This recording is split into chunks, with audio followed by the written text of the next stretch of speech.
ফিরে এলাম বন্ধুদের কাছে শীতের সবজি দিয়ে মাছের ঝোল রেসিপি।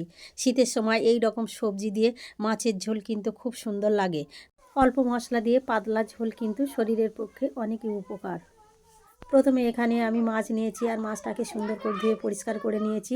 তারপরে এর মধ্যে লবণ আর হলুদ দিয়ে মাছটাকে আমি মেখে নিয়েছি। এবার আমি কড়াইয়ের মধ্যে তেল দিয়েছি আর তেলটা গরম হলে আমি এক এক করে মাছের পিসগুলো তেলের মধ্যে ছেড়ে দেবো।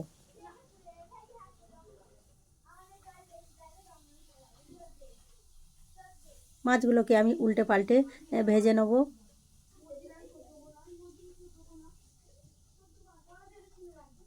এইভাবে আমি সব মাছগুলোকে ভেজে নেব।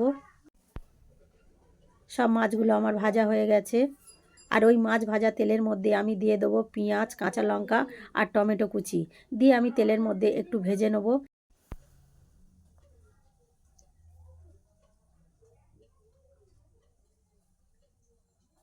ভালো করে ভেজে নিয়েছি।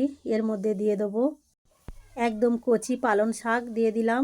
দিয়ে দেবো স্বাদ মতো লবণ, দিয়ে দেবো হলুদ গুঁড়ো, দিয়ে আমি মশলার সাথে একটু কষাতে থাকবো।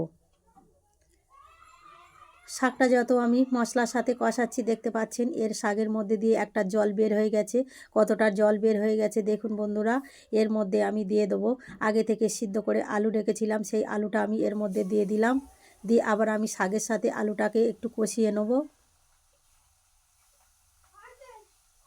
বেশ কিছুক্ষণ এইভাবে আমি কষিয়ে নেব। নিয়ে তারপরে দিয়ে দেবো পরিমাণ মতো জল। জলটা দিয়ে আমি 5 মিনিটের জন্য ঢেকে রাখবো।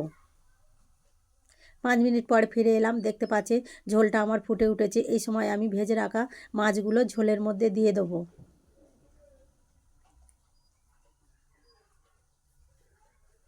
সব মাছগুলো দেওয়া হয়ে গেছে। আগে থেকে আমি শিমটাকে ভেজে রেখেছিলাম, শিমটাকে দিয়ে দিলাম ঝোলের মধ্যে।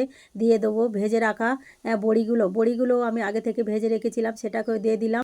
এখানে আমি ভাজা মশলা দিয়েছি, জিরে, ধনে আর সর্ষে আমি হালকা আঁচে গরম করে ভেজে নিয়েছিলাম, সেটাকেও দিয়ে দিলাম। ভালোভাবে একসাথে আমি মিশিয়ে নিলাম। নিয়ে এবার আমি আরও 5 মিনিটের জন্য ঢেকে রাখলাম। 5 মিনিট পরে ফিরে এলাম। দেখতে পাচ্ছেন বন্ধুরা একদম আমার ঝোল রেডি।